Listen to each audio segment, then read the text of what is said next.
All right, so I'm going to show you how this formula, okay, can figure out any third side of any triangle or any angle inside of a triangle that you have all three sides.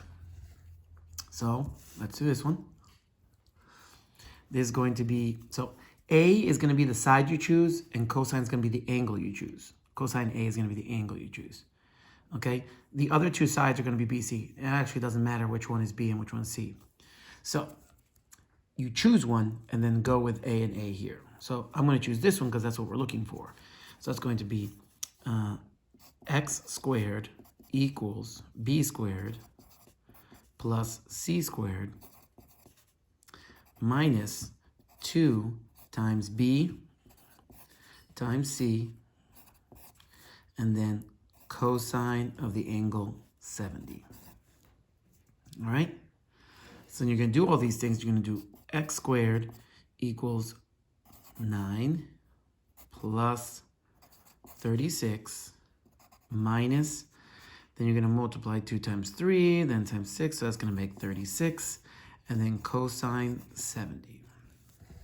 Then you literally type in, so after you've written the formula out, you square everything you can, then you multiply these two. So find out what cosine 70 is, multiply with 36. Okay, you're going to bring it down here. I don't have my calculator with me for some reason. And then you're going to do the 9 plus 36, bring it down. You're going to subtract, and then you're going to have x squared equals that. You're going to have to square root both sides, and then you'll have your solution at the end.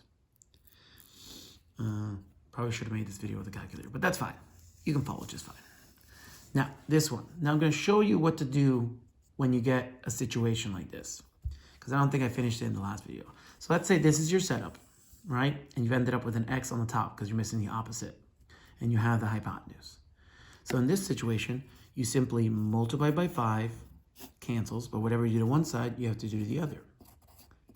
Simply type this into the calculator, 5 times sine 35, you have your answer. Same thing here. You're doing cosine, and now you're missing the adjacent, but you have the hypotenuse. So you simply multiply by 6, cancels, multiply by 6, and now this is what you type into the calculator. 6 times cosine 27, you press enter, and you have your answer.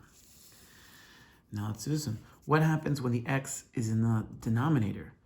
Okay, tangent is toa, so tangent, opposite, adjacent. You're missing the adjacent, but you have the angle. So in this one, you're going to switch the locations between this and that. So now the answer will be x equals, so our answer equals 7 divided by tangent 45. So you type this in the calculator, 7 divided by tangent 45, press enter, you get your answer.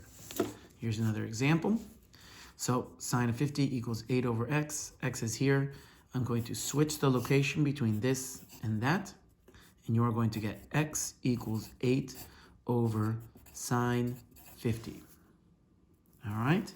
Last scenario, you're missing the angle. If you're missing the angle, you have to move just the cosine.